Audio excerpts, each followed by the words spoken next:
Is this thing on? Welcome back to Big Mouth, and fancy seeing you here in June. A very welcome, my friends, and especially my enemies. Come in, sit down, no touching. I don't do the touching. Hello and welcome back to Big Mouth, and you can keep this and any other conversation I ignite going over on my Twitter at Movies TV, at Movies TV Mad, my Vero at Big Mouth 1, and the extension to this channel is my Big Mouth Instagram account as well. So go check that out, but not now. So I've just literally, hot off the heels, seen episode 3 of Star Wars The Mandalorian. I am freaking well loving this show. So, spoiler alert, right, we're going to get into this a bit. So, there's no previous leaks, a 33-minute episode, and him and Baby Yoda get on the ship. He's taking him back. He's delivering his bounty to the people who are paying him. So he kind of delivers him. He even asks what they're going to do with Baby Yoda. He obviously already has a connection with him, which really gets to my heart, and I find that really, really emotional. Pedro Pascal is amazing in this role. You can't see him, but he's there. It is him dressed up in the get-up, right? Only, I would assume, when it's difficult stunt work, they put someone else in the get-up. It's such a hard thing to do. All we've got is his audio performance, really. And for me, that's just an amazing performance. But this is great Star Wars. Do you remember the old matinees that Star Wars was kind of inspired from? George kind of was inspired by these old matinees playing in cinemas before movies. Kind of a 10-minute thing, and then you'd have a cliffhanger at the end. This is classic Star Wars, classic storytelling, and this is the best piece of Star Wars we've had in a very, very long time. A lot of familiarity, got it out in the end, with kind of Star Wars, kind of New Hope, Empire Strikes Back, Return of the Jedi, that kind of stuff. So anyway, he goes and gets his reward. He gets his new armor. He's about to go on his ship, and he's thinking, because Baby Yoda tried to grab hold of this little thing on that stick thing in the ship.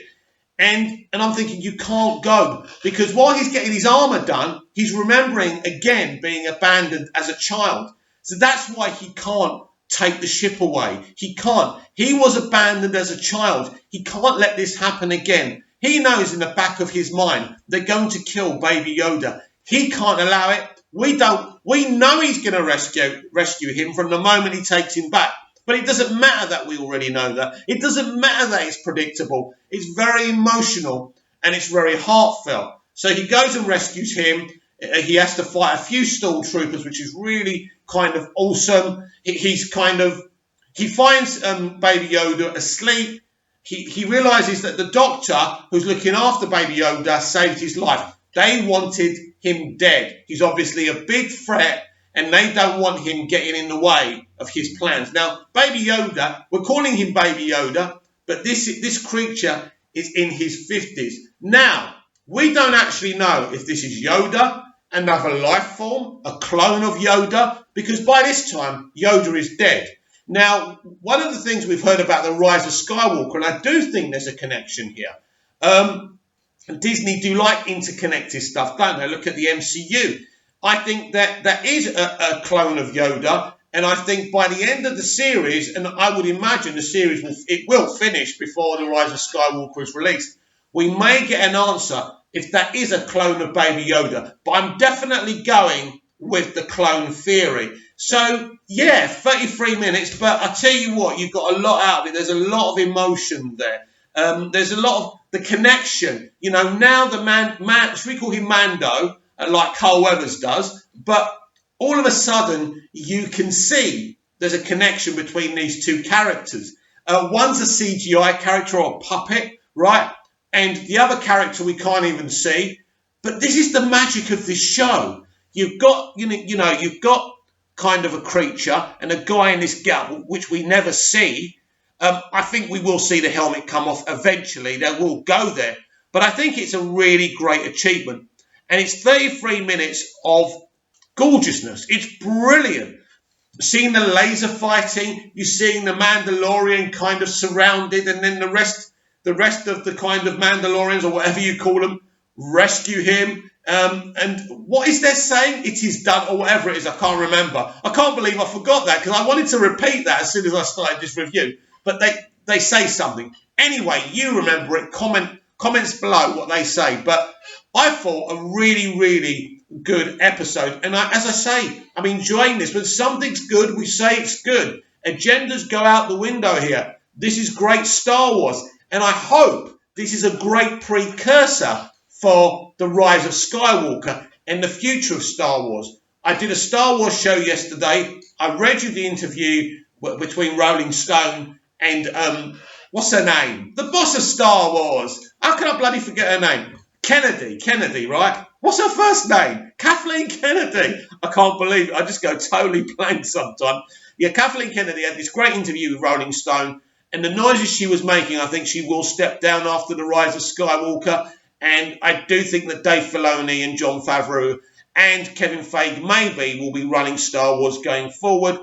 I think from their work in The Mandalorian, and don't forget The Mandalorian was created by Jon Favreau. So if this is just the precursor of what he's going to do for Star Wars, I'm really, really excited. But I like this stranger with no name kind of thing, walking around, he's a hero. You don't really know what he is. You know a bit of his history. We know he was abandoned as a child. And, this was supposed to be just another routine job where he delivers it and he kind of takes his reward. But he couldn't do it this time because this echoes, Baby Yoda has been abandoned. Where did he come from? Did they clone him at Camino? These are things we are going to find out slowly but surely. And also, is there just one clone of Baby Yoda or is there multiple ones? And we've also heard rumours about how the Emperor faked his death in The Return of the Jedi and he was cloned at Camino as well. Which, Doomcock's coming out with this stuff and he thinks it's really bad, but I actually think it's really exciting. I'm really getting really pumped on the rise of Skywalker. But let me know what you thought, if you've seen it yet, on episode 3 of The Mandalorian. I'm giving it a 5 out of 5. It's got great emotion, great action. It looks total Star Wars, and I'm loving it.